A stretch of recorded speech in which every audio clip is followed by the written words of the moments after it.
with us in our little set of tools we've got 3 great systems to do that. And this will all lead you into just looking at anybody and deciding what to do. We've got the laser because one thing we're going to have to do is increase the cellular energy of what's sitting there available. It's damaged in many cases. You can't touch it with anything else. So you want to calm that system down but put a nice relaxing energy in it. Depending on which articles you read, you're actually going to increase the ATP production rate 150 to 400%, depending on different frequencies, lights, things like this.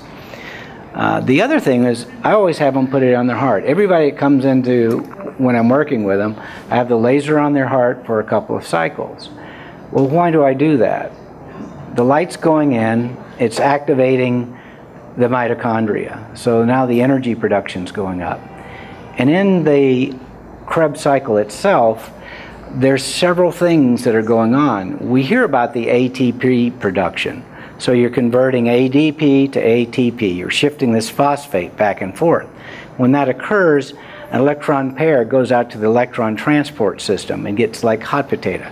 They pass it, a little bit of energy comes off. Pass it to the next, like CQ10, by the way, is one of the protein converters that's on there. So it goes through this, and eventually there's enough energy drop, it comes back down and starts picking up and transferring the phosphates along with water. But the electron transport chain is becoming enhanced. Photons are getting converted to electrons. If you get damage on a cell, it tends to be electron poor. So the name of the game is, how do I get electrons to it? So as we use this, you can increase the amount of electrons that are in the blood cells. So you got all these magnets, and they're all the same pole. Remember in school, you try to do like this and they repel? Electrons do that. As they load up, they try to get away from each other. Well, what happens with the blood is it starts separating. It declumps. The vessels in the walls of the cells try to get moving apart. They move apart, they enlarge, vascularization improves. So all of this is going on because you've increased what they call the zeta potential. And that's the effect. You've loaded up the electrons, they're trying to get away, space is being created.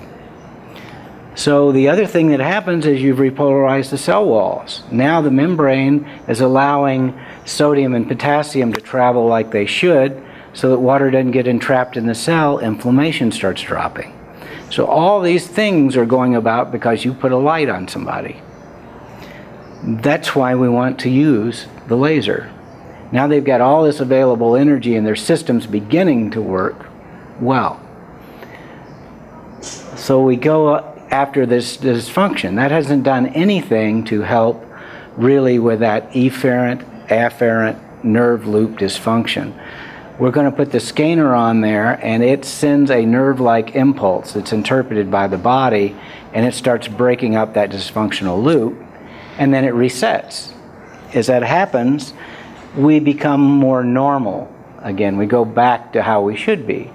And by the way, once you're all done with that, if you put somebody in the blanket, it's going to even out their body's biomagnetic fields.